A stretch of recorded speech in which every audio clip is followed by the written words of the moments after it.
নমস্কার বন্ধুরা, আজ আমরা এমন এক মহাগ্রন্থের কথা বলবো যা শুধু একটি ধর্মগ্রন্থ নয়, এটি জীবনকে সঠিকভাবে বাঁচার এক পূর্ণাঙ্গ শিল্প।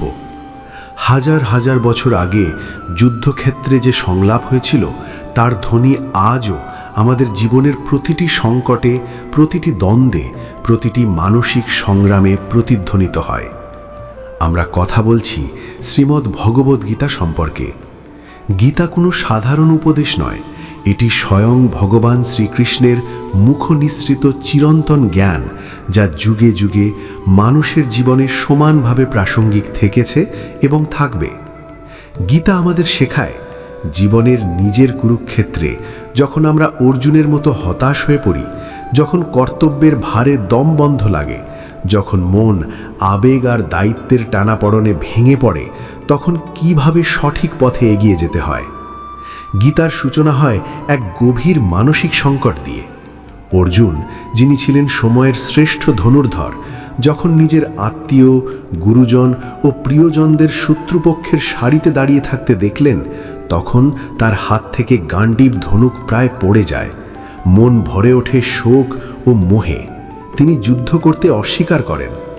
এই দৃশ্য কেবল ইতিহাস নয়, এটি আমাদের জীবনের প্রতিচ্ছবি।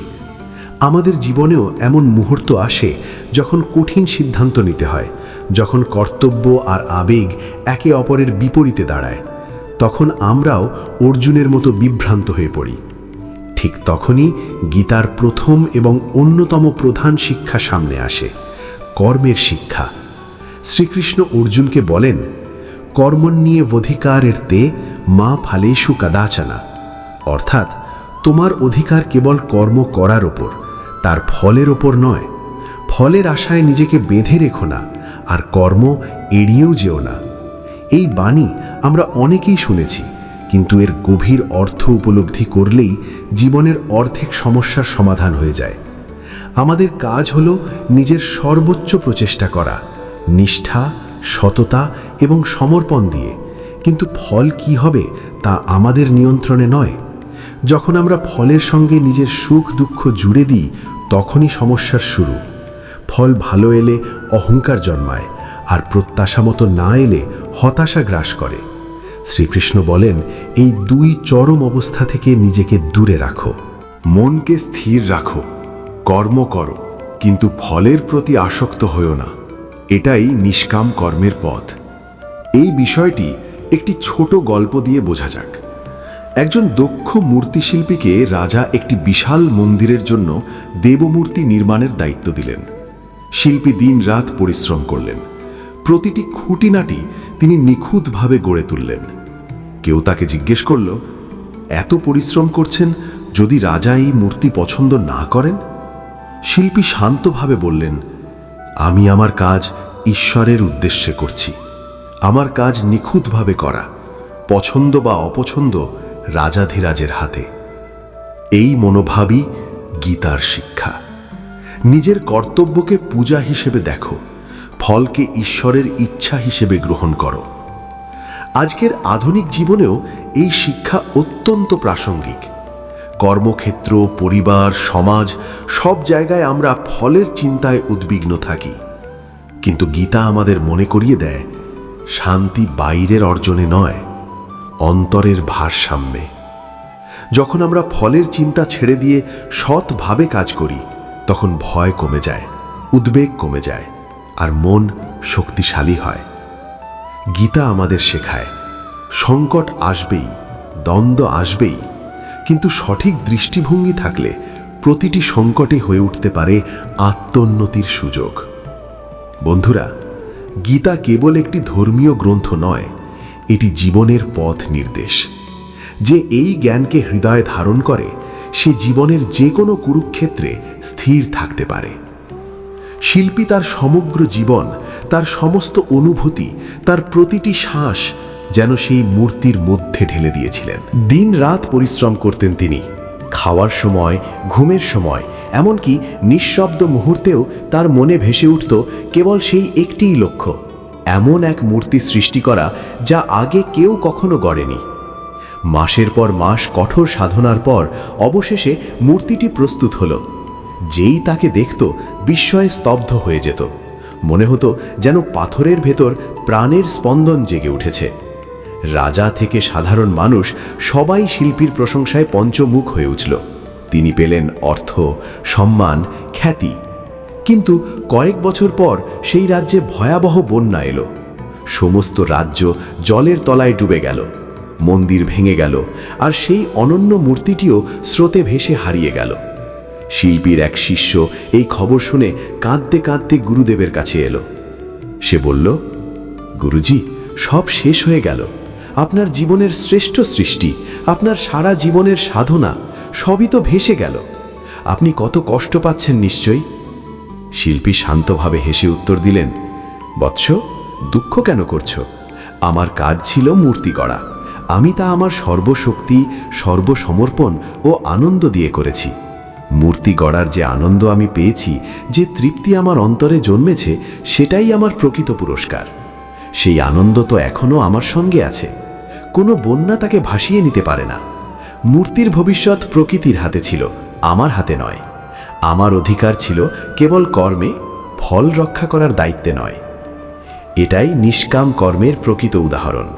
যখন আমরা কাজের প্রক্রিয়ার আনন্দ উপভোগ করতে শিখি, তখন ফলাফলের ভয় আপনা আপনি দূরে সরে যায়। তুমি যদি একজন ছাত্র হও যে পরীক্ষার প্রস্তুতি নিচ্ছে, অথবা একজন কর্মী যে কোনো গুরুত্বপূর্ণ প্রকল্পে কাজ করছে, অথবা একজন ব্যবসায়ী যে নিজের উদ্যোগ গড়ে তুলছে, তবে মন দাও তোমার প্রচেষ্টায়, ফলাফলে নয়। সাফল্য ও ব্যর্থতা দুটোকেই সমভাবে গ্রহণ করতে শিখো। এটাই অন্তরের স্থিরতা। গীতার দ্বিতীয় গুরুত্বপূর্ণ শিক্ষা হল ধর্ম। এখানে ধর্ম বলতে কোনো বিশেষ আচার পদ্ধতি বা সম্প্রদায় বোঝানো হয় না। গীতায় ধর্মের অর্থ হল নিজস্ব কর্তব্য, নিজের প্রকৃত স্বভাব। শ্রীকৃষ্ণ বলেন, এই কথার গভীর তাৎপর্য রয়েছে। প্রত্যেক মানুষের এই পৃথিবীতে একটি স্বতন্ত্র উদ্দেশ্য আছে, একটি বিশেষ ভূমিকা আছে। সৈনিকের ধর্ম দেশ রক্ষা করা, শিক্ষকের ধর্ম জ্ঞান বিতরণ করা, চিকিৎসকের ধর্ম রোগীর সেবা করা। অর্জুন ছিলেন এক ক্ষত্রিয়, এক যোদ্ধা। তার কর্তব্য ছিল অন্যায়ের বিরুদ্ধে লড়াই করা এবং ন্যায় প্রতিষ্ঠা করা। কিন্তু মোহের কারণে তিনি নিজের ধর্ম থেকে সরে গিয়ে বলছিলেন, আমি যুদ্ধ করব না, ভিক্ষা করে জীবন কাটাবো। শ্রীকৃষ্ণ তাকে বুঝিয়ে দিলেন, তুমি তোমার স্বভাব ও কর্তব্যের বিরুদ্ধে যাচ্ছ। তুমি একজন যোদ্ধা, তোমার কাজ পালিয়ে যাওয়া নয়, সত্যের পক্ষে দাঁড়ানো। আজকের প্রেক্ষাপটে এই শিক্ষা কিভাবে প্রযোজ্য? আমরা প্রায়ই অন্যদের দেখে তাদের মতো হতে চাই। পাশের বাড়ির কেউ যদি সফল ইঞ্জিনিয়ার হন, আমরা হয়তো নিজের সন্তানের উপরও একই পথ বেছে নেওয়ার চাপ দিই, যদিও তার মন হয়তো সঙ্গীত, চিত্রকলা বা অন্য কোনো সৃজনশীল পথে টানে। আমরা অন্যের সাফল্য দেখে নিজেদের পথ নির্ধারণ করি, কিন্তু ভেবে দেখি না, আমার নিজস্ব স্বধর্ম কি? আমার স্বাভাবিক প্রতিভা কোথায়? আমার অন্তরের ডাক কি বলছে? যখন আমরা নিজের স্বভাবের বিরুদ্ধে গিয়ে কোনো কাজ করি, তখন কখনোই পূর্ণ মনোযোগ বা আনন্দ দিয়ে এটা করতে পারি না। ভিতরে ভিতরে এক অপূর্ণতা, এক অসন্তোষ আমাদের গ্রাস করে রাখে। এটাই পরধর্ম, যা শেষ পর্যন্ত ভয়ের ও অশান্তির কারণ হয়। বন্ধু, গীতার শিক্ষা আমাদের মনে করিয়ে দেয়, নিজেকে জানো, নিজের কর্তব্যকে চেনো, নিজের পথেই অটল থেকো। তবেই জীবনের কুরুক্ষেত্রেও তুমি স্থির, শক্ত এবং শান্ত থাকতে পারবে। ভয়, ব্যর্থতার ভয়, অসন্তোষের ভয়, নিজের পরিচয় হারিয়ে ফেলার ভয়, এই সবই আমাদের অন্তরে বাস করে। এই কারণেই গীতা আমাদের শেখায় নিজের শিকড়কে চিনতে, নিজের স্বাভাবিক প্রতিভাকে বিকশিত করতে এবং নিজের কর্তব্য নিষ্ঠার সঙ্গে পালন করতে। অন্যদের থেকে অনুপ্রেরণা নেওয়া ভালো, কিন্তু অন্ধ অনুকরণ ধ্বংসের পথ। নিজের অন্তরের কণ্ঠস্বর শোনো, নিজের স্বধর্মের পথে চলো। পথ যত কঠিনই হোক না কেন, সত্যিকারের সুখ ও তৃপ্তি সেখানেই লুকিয়ে আছে। এরপর গীতা আমাদের দেয় আত্মার অমরত্বের জ্ঞান, যা মৃত্যু ভয় থেকে মুক্তি দেয়। অর্জুন শোকে ডুবে গিয়েছিলেন, কারণ তিনি ভাবছিলেন পিতামহ ভীষ্ম ও গুরু দ্রোণের মৃত্যু কেমন করে তিনি সহ্য করবেন। তখন শ্রীকৃষ্ণ সেই চিরন্তন জ্ঞান দেন, আত্মাকে অস্ত্র কাটতে পারে না, আগুন পোড়াতে পারে না, জল ভিজাতে পারে না, বাতাস শুকাতে পারে না। আত্মা অজর, অমর, অবিনাশী। তিনি আরও বোঝান, যেমন মানুষ পুরনো বস্ত্র ত্যাগ করে নতুন বস্ত্র ধারণ করে, তেমনি আত্মা পুরনো শরীর ছেড়ে নতুন শরীর গ্রহণ করে। এই উপলব্ধি আমাদের মৃত্যুকে দেখার দৃষ্টিভঙ্গিই বদলে দেয়। যাকে আমরা মৃত্যু বলি তা কেবল দেহের অবসান, আত্মার নয়। আত্মা এক যাত্রাপথের পথিক, যে এক শরীররূপী আশ্রয় ছেড়ে আর এক আশ্রয়ে যায়। এই সত্য যখন হৃদয়ে গভীরভাবে প্রতিষ্ঠিত হয়, তখন প্রিয়জনের বিচ্ছেদ আমাদের ভেঙে দিতে পারে না। আমরা জানি তারা শারীরিকভাবে দূরে গেছেন, কিন্তু তাদের অস্তিত্ব বিলীন হয়নি। এই জ্ঞান শুধু অন্যের মৃত্যু শোক কাটাতে সাহায্য করে না, নিজের মৃত্যু ভয় থেকেও মুক্ত করে। আমরা বুঝতে পারি আমাদের আসল পরিচয় এই ক্ষণস্থায়ী দেহ নয়, বরং চিরন্তন চৈতন্যময় আত্মা। এই বিষয়টি বোঝাতে একটি গল্প শোনা যাক। এক রাজা তার যুবতী ও সুন্দরী রানীকে অত্যন্ত ভালোবাসতেন। হঠাৎ একদিন রানী অসুস্থ হয়ে মারা গেলেন। রাজা শোকে পাগলপ্রায় হয়ে গেলেন। খাওয়া, রাজকার্য সব ত্যাগ করে তিনি রানীর দেহের পাশে বসে কাঁদতে লাগলেন, এমনকি শেষকৃত্যও করতে দিলেন না। তখন এক সিদ্ধ মহাত্মা রাজপ্রাসাদে এলেন। তিনি বললেন, রাজা, তুমি বৃথা শোক করছো। তোমার রানীকে জীবিত করা সম্ভব, কিন্তু একটি শর্ত আছে। রাজা বললেন, আমি যে কোনো শর্ত মানতে প্রস্তুত। মহাত্মা বললেন, তুমি এমন একটি বাড়ি থেকে এক মুঠো সর্ষে এনে দাও যেখানে কখনো কারো মৃত্যু হয়নি। রাজা আশায় বুক বেঁধে বাড়ি থেকে বাড়ি ঘুরতে লাগলেন। প্রত্যেকেই সর্ষে দিতে রাজি, কিন্তু যখন তিনি জিজ্ঞেস করেন, তোমাদের ঘরে কখনো কেউ মারা যায়নি তো? তখন কেউ বলেন, আমার বাবা নেই, কেউ বলেন আমার মা চলে গেছেন। কারোর ভাই, কারোর সন্তান, সবাই কোনো না কোনো প্রিয়জন হারিয়েছে। দিন শেষে রাজা খালি হাতে ফিরে এলেন। তার মাথা নত হয়ে গেছে জ্ঞানের ভারে। তিনি বললেন, গুরুদেব, আমি বুঝেছি মৃত্যু অনিবার্য। এটি প্রতিটি ঘরের, প্রতিটি জীবনের অংশ। আমি অজ্ঞ ছিলাম যে তা মানতে পারিনি। এরপর রাজা রানীর যথাযথ শেষকৃত্য সম্পন্ন করলেন এবং নিজের রাজধর্মে ফিরে গেলেন। গীতাও আমাদের একই শিক্ষা দেয়, দেহ নশ্বর, মৃত্যু জীবনের অবিচ্ছেদ্য অংশ। শোক স্বাভাবিক, কিন্তু শোকে ডুবে কর্তব্য ভুলে যাওয়া অজ্ঞানতা। গীতার আরেকটি গভীর শিক্ষা হল স্থিতপ্রজ্ঞ। স্থিতপ্রজ্ঞ সেই ব্যক্তি যিনি সুখে উল্লসিত হন না, দুঃখে ভেঙে পড়েন না, যিনি মান, অপমান, লাভ, ক্ষতি, জয়, পরাজয় সবকেই সমভাবে গ্রহণ করেন, যিনি ইন্দ্রিয়ের অধীন নন, বরং ইন্দ্রিয় তার অধীন, যিনি সংসারে থেকে নিজের কর্তব্য পালন করেন, কিন্তু পদ্মপাতার মতো আসক্তিহীন থাকেন। এই অবস্থায় পৌঁছানো কঠিন, কিন্তু অসম্ভব নয়। প্রথম ধাপ, নিজের আবেগ সম্পর্কে সচেতন হওয়া। রাগ, লোভ, ঈর্ষা বা ভয় এলে তাদের সঙ্গে ভেসে না গিয়ে সাক্ষীর মতো দেখো। দেখো এই আবেগ শরীরে কোথায় অনুভূত হচ্ছে, কি চিন্তা জন্ম দিচ্ছে। সচেতন হলেই আবেগের দখল দুর্বল হয়ে যায়। দ্বিতীয় ধাপ, নিজেকে স্মরণ করিয়ে দেওয়া যে সবকিছু পরিবর্তনশীল। আজকের সুখ চিরস্থায়ী নয়, আজকের দুঃখও নয়। তাই সাময়িক ঢেউয়ে নিজের শান্তির জাহাজ ডুবিয়ে দেওয়া বুদ্ধিমানের কাজ নয়। রাজা জনকের কাহিনী স্থিতপ্রজ্ঞতার এক অনন্য উদাহরণ। একদিন তার প্রাসাদে আগুন লাগার খবর এলো। সব মন্ত্রী ভয়ে ছুটে পালালেন, কিন্তু জনক শান্ত রইলেন। পরে জানা গেল আগুন নেভানো গেছে, তবু তার মুখে বিশেষ উল্লাস দেখা গেল না। তিনি বললেন, আমার সমগ্র মিথিলা নগরী পুড়ে গেলেও আমার কিছুই পড়ে না। কারণ তিনি জানতেন তার প্রকৃত সত্তা এই প্রাসাদ, এই রাজ্য বা এই দেহ নয়। তিনি সেই অবিনাশী আত্মা। গীতা আমাদের মন নিয়ন্ত্রণের উপায়ও শেখায়। মন অতি চঞ্চল, অতীতের স্মৃতি ও ভবিষ্যতের উদ্বেগে দুলতে থাকে। শ্রীকৃষ্ণ বলেন, অভ্যাস ও বৈরাগ্য এই দুইয়ের মাধ্যমে মনকে স্থির করা যায়। অভ্যাস মানে নিয়মিত চর্চা, ধ্যান, প্রার্থনা, মনোসংযোগ। আর বৈরাগ্য মানে আসক্তি হ্রাস, অপ্রয়োজনীয় আকাঙ্ক্ষা থেকে নিজেকে ধীরে ধীরে মুক্ত করা। অভ্যাস মানে হল মনকে বারবার খারাপ চিন্তা বা বিভ্রান্তির জায়গা থেকে সরিয়ে ভালো জায়গায় নিয়ে আসা, অর্থাৎ নিজের লক্ষ্য, ইষ্টদেবতা বা নিজের শাসির দিকে মনকে ফিরিয়ে আনার নিরন্তর চেষ্টা। এটি একদিনে সম্ভব হয় না। যেমন শরীরের পেশি শক্ত করতে প্রতিদিন ব্যায়াম করতে হয়, তেমনি মনকে নিয়ন্ত্রণ করতে প্রতিদিন ধ্যান ও সচেতনতার অনুশীলন প্রয়োজন। আর বৈরাগ্য মানে সংসার ছেড়ে জঙ্গলে চলে যাওয়া নয়। বৈরাগ্য মানে হল মন থেকে এই ধারণা সরিয়ে দেওয়া যে কোনো বস্তু বা ব্যক্তি আমাকে সম্পূর্ণ সুখ দিতে পারে। যতদিন আমরা ভাবব আমাদের সুখ বাইরের জিনিস বা মানুষের ওপর নির্ভরশীল, ততদিন মন তাদের পিছনে দৌড়তে থাকবে এবং কখনো শান্ত হবে না।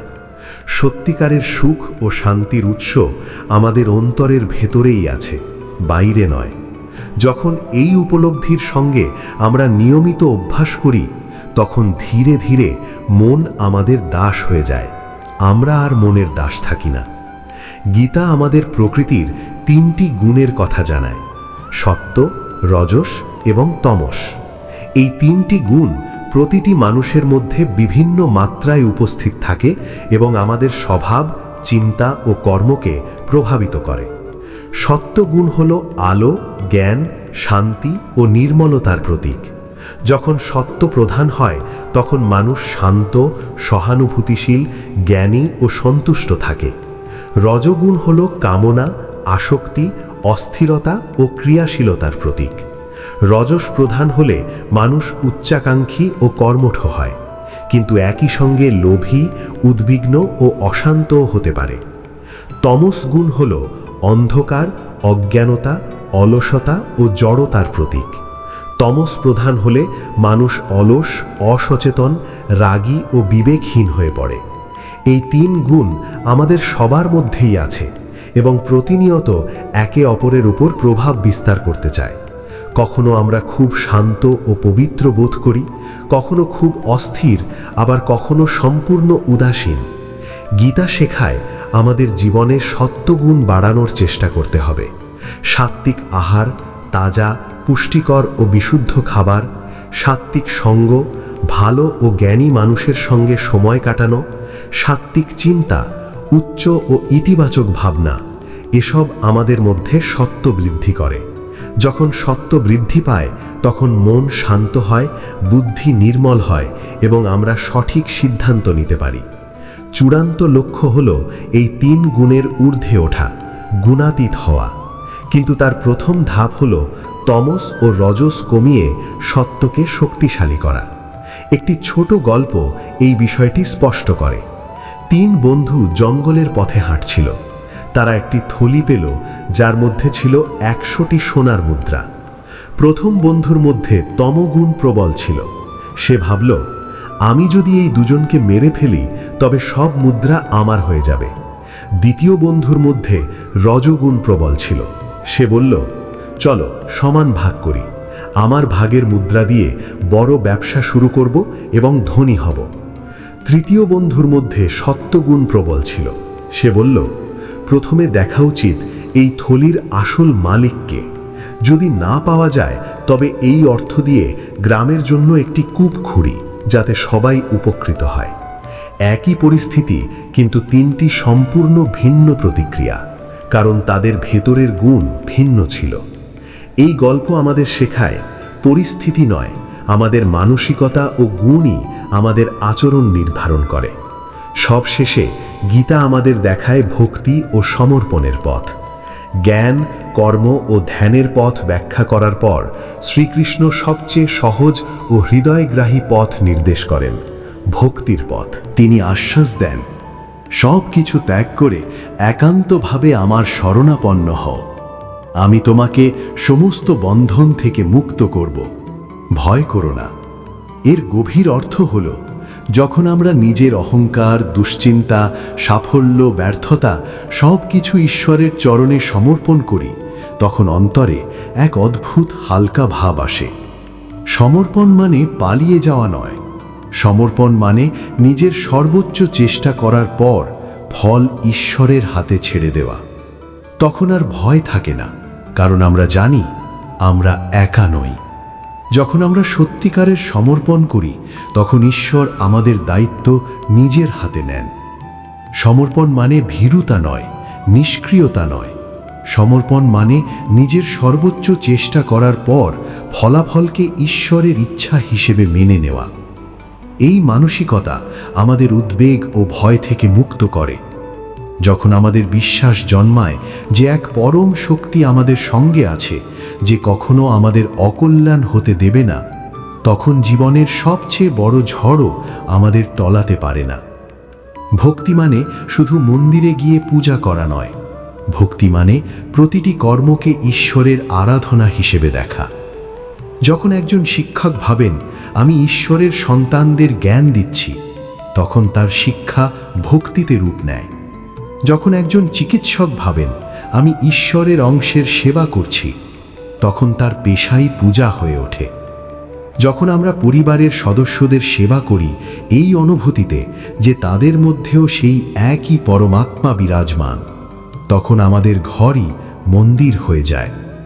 এই হলো প্রকৃত ভক্তি, যা জীবনের প্রতিটি মুহূর্তকে কৃতজ্ঞতা ও আনন্দে পূর্ণ করে তোলে। আমরা গীতার প্রধান শিক্ষাগুলি নিয়ে আলোচনা করেছি, কিন্তু এই জ্ঞানের সাগর অতল। যত গভীরে ডুব দাও তত নতুন মুক্ত পাওয়া যায়। এখন আমরা এমন এক তত্ত্বের দিকে যাব যা বাস্তবতার অন্তরালের পর্দা সরিয়ে দেয়। সেটি হলো মায়া। অনেকে মায়া শব্দটিকে কেবল ভ্রম বা প্রতারণা হিসেবে বোঝেন, কিন্তু বেদান্ত দর্শনে এর অর্থ অনেক গভীর। মায়া হলো সেই শক্তি যা আমাদের প্রকৃত সত্যকে তার আসল রূপে দেখতে বাধা দেয়। এটি এমন এক আবরণ যা আমাদের চেতনার উপর পড়ে থাকে, ফলে আমরা এক পরম সত্যকে দেখতে পারি না, বরং এই পরিবর্তনশীল জগৎকেই চূড়ান্ত সত্য মনে করি। মায়ার কারণেই আমরা নিজেদের এই শরীর, এই মন, এই অহংকার বলে মনে করি, যখন আমাদের প্রকৃত সত্তা এ সবের ঊর্ধ্বে, শুদ্ধ, চৈতন্যময় ও মুক্ত আত্মা।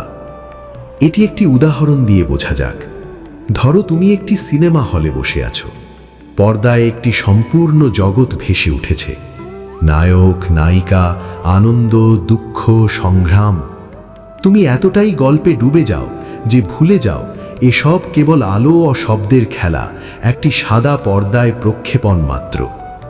তুমি চরিত্রদের সঙ্গে হাসো, কাঁদো, উত্তেজিত হও, কিন্তু সিনেমা শেষ হলে এবং আলো জ্বলে উঠলে তুমি বুঝতে পারো সবই ছিল এক প্রক্ষেপণ। মায়া ঠিক এভাবেই কাজ করে। এই পৃথিবী সেই চলচ্চিত্রের মতো, আর আমরা সেই দর্শক যারা গল্পকেই চূড়ান্ত বাস্তব ভেবে বসে আছি। আমরা নিজেদের ছোট ছোট পরিচয়ের সঙ্গে এমনভাবে জড়িয়ে ফেলি, আমি ডাক্তার, আমি পিতা, আমি ধনী, আমি গরিব, যে আমরা ভুলে যাই আমাদের প্রকৃত পরিচয় সেই সাক্ষী আত্মা যে এই পুরো নাটক দেখছে। এই প্রসঙ্গে দেবর্ষি নারদের একটি বিখ্যাত কাহিনী আছে।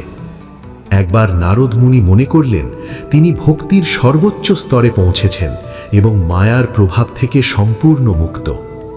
তিনি ভগবান বিষ্ণুর কাছে গিয়ে বললেন, প্রভু, আমাকে মায়ার রহস্য বুঝিয়ে দিন। ভগবান মৃদু হেসে বললেন, ঠিক আছে নারদ, আমার সঙ্গে চলো। তারা দুজন এক মরুভূমি অতিক্রম করছিলেন। কিছু দূর যাওয়ার পর ভগবান একটি গাছের নিচে থেমে বললেন, নারদ, আমার খুব তৃষ্ণা পেয়েছে, কাছের গ্রাম থেকে একটু জল আনবে? নারদ সঙ্গে সঙ্গে জল আনতে রওনা হলেন। গ্রামে গিয়ে তিনি একটি বাড়ির দরজায় কড়া নাড়লেন।